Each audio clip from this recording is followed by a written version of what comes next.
नमस्कार, स्वागत है आपका बोलता हिंदुस्तान पर। मैं हूं आपके साथ निकिता मिश्रा।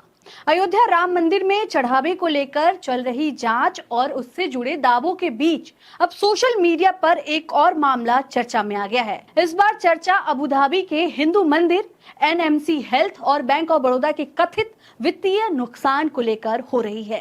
सोशल मीडिया पर कुछ लोग इन मामलों को जोड़ते हुए केंद्र सरकार और उनकी नीतियों पर सवाल उठा रहे हैं। वहीं दूसरी ओर इन दावों की सत्यता और उनके आपसी संबंधों को लेकर भी बहस जारी है।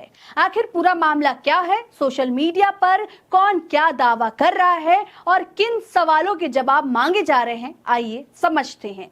नीयत सच्ची हो तो पूरी कायनात आपके हक में खड़ी हो जाती है। ਮਾਨ ਸਰਕਾਰ ਨੇ ਨਹਿਰੀ ਪਾਣੀ ਦੀ ਸਮੱਸਿਆ ਨੂੰ ਨਜਿੱਠਣ ਵਾਸਤੇ ਬਹੁਤ ਵਧੀਆ ਕੰਮ ਕੀਤੇ ਆ। ਸਾਡੇ ਖੇਤਾਂ ਨੂੰ ਪਾਣੀ ਪੂਰਾ ਲੱਗਣ ਲੱਗ ਪਿਆ ਜੀ। मांझा, मालवा, दुआबा और पुआध के इलाके दुआएं दे रहे हैं। ਮਾਨ ਸਰਕਾਰ ਦਾ ਬਹੁਤ-ਬਹੁਤ ਧੰਨਵਾਦ ਕਰਦੇ ਹਾਂ। ਇਸ ਜੂਨ ਜੁਲਾਈ ਜਦੋਂ ਝੋਨੇ ਦੀ ਫਸਲ ਹੋਊਗੀ ਇਹ 85% ਤੇ पहुंच जाएंगे।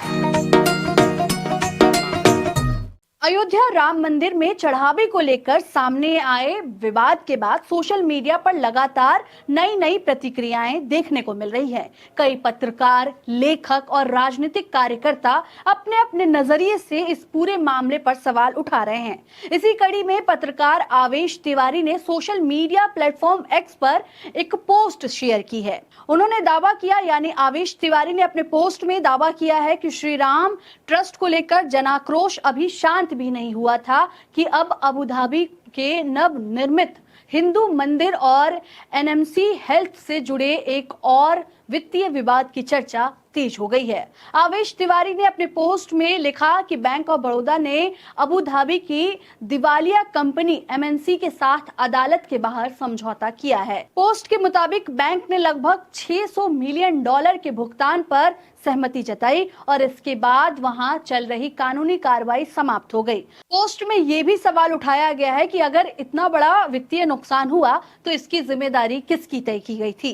क्या पूरे मामले की निष्पक्ष जांच हुई और आखिर आम जनता के पैसों की जवाबदेही कौन तय करेगा? हालांकि ये भी ध्यान रखना जरूरी है कि ये दावे सोशल मीडिया पोस्ट के आधार पर किए गए हैं और इनके सभी निष्कर्षों की स्वतंत्र पुष्टि अलग से आवश्यक होती है। इसके बाद पोस्ट में एक और सवाल उठाया गया, आखिर अबू धाबी में बने हिंदू मंदिर, इस वित्तीय विवाद का आपस में क्या संबंध बताया जा रहा है। सोशल मीडिया पोस्ट में कहा गया कि संयुक्त अरब अमीरात में हिंदू मंदिर के निर्माण की शुरुआती प्रक्रिया में उद्योगपति वीआर शेट्टी की भूमिका रही थी। साथ ही ये भी कहा गया कि वही वीआर शेट्टी एनएमसी हेल्थ के संस्थापक थे। यहीं से सोशल मीडिया पर कई लोगों ने इन दोनों घटनाओं को जोड़ना शुरू कर दिया और सरकार से पारदर्शिता की मांग उठाई। एक्स पर यह भी लिखा जा रहा है कि साल 2020 में एमएनसी हेल्थ के कथित वित्तीय अनियमितताओं का मामला सामने आया था। इसके बाद कंपनी गंभीर संकट में चली गई थी। अब यहाँ पे सवाल ये उठाया जा रहा है कि अगर कंपनी से जुड़े विवाद पहले ही सामने आ चुके थे तो भारतीय बैंकों का पैसा किस तरह प्रभावित हुआ? क्या उस समय पर्याप्त निगरानी की गई थी? क्या जोखिम का सही आकलन किया गया था? ये सारे वो सवाल हैं जो सोशल मीडिया पर लगातार पूछे जा रहे हैं। पत्रकार आवेश तिवारी ने अपने पोस्ट में आगे लिखा कि आप पूछ सकते हैं कि मंदिर अबू धाबी में तो भारतीयों की कमाई का डाका कैसे, यानी मंदिर अबू धाबी में है तो भारतीयों की कमाई पे डाका कैसे पड़ा? दरअसल पिछले दिनों जब पीएम मोदी ने संयुक्त अरब अमीरात के ऐतिहासिक दौरे किए तो वहां के प्रमुख भारतीय प्रवासी उद्योगपति वीआर शेट्टी ने उनके स्वागत और द्विपक्षीय बिजनेस फोरम के आयोजनों में मुख्य भूमिका निभाई थी। अबू धाबी में बने पहले हिंदू मंदिर की स्थापना और उसके लिए यूएई सरकार से जमीन मिलने की शुरुआती प्रक्रियाओं में और वह समन्वय में भी वीआर शेट्टी सक्रिय रूप से जुड़े रहे, जो पीएम मोदी के कूटनीतिक प्रयासों का एक बड़ा हिस्सा था। यह वीआर शेट्टी एनएमसी हेल्थ के मालिक हैं। वहीं आवेश तिवारी ने अपने पोस्ट में आगे लिखा कि आपको बताते चले कि साल 2020 में कंपनी के संस्थापक वीआर शेट्टी और उनके प्रबंधन द्वारा करीब 4 से 5 अरब डॉलर छुपा हुआ कर्ज और भारी वित्तीय धोखाधड़ी सामने आने के बाद वह कंपनी पूरी तरह डिफॉल्टर और दिवालिया हो गई थी।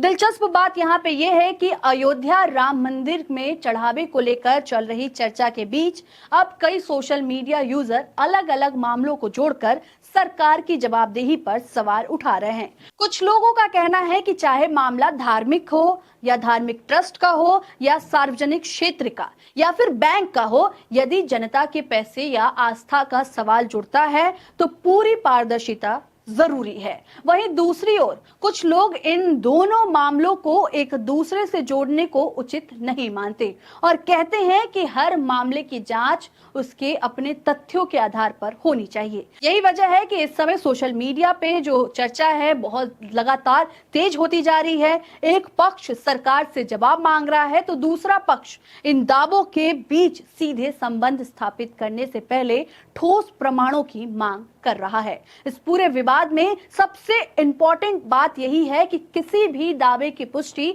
आधिकारिक डॉक्यूमेंट्स, जांच रिपोर्टों और संबंधित पक्षों के जवाब के आधार पर ही हो सकती है। फिलहाल सोशल मीडिया पर सवालों की लंबी सूची है, यानी लंबी लिस्ट है। कोई बैंकिंग व्यवस्था पर सवाल उठा रहा है, कोई सार्वजनिक धन की सुरक्षा पर, तो कोई धार्मिक संस्थाओं से जुड़ी पारदर्शिता की मांग कर रहा है। लेकिन लोकतंत्र में सवाल जितने जरूरी है उतना ही जरूरी है कि उनके जवाब भी तथ्यों और जांच के आधार पर सामने आए। किसी भी वायरल पोस्ट या दावे को अंतिम सच मानने से पहले उसकी स्वतंत्र पुष्टि होना आवश्यक है।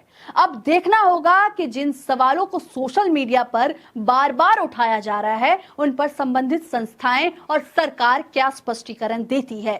आखिर जनता के पैसे और जनता के भरोसों से जुड़े हर सवाल का जवाब भी जनता को मिलना चाहिए।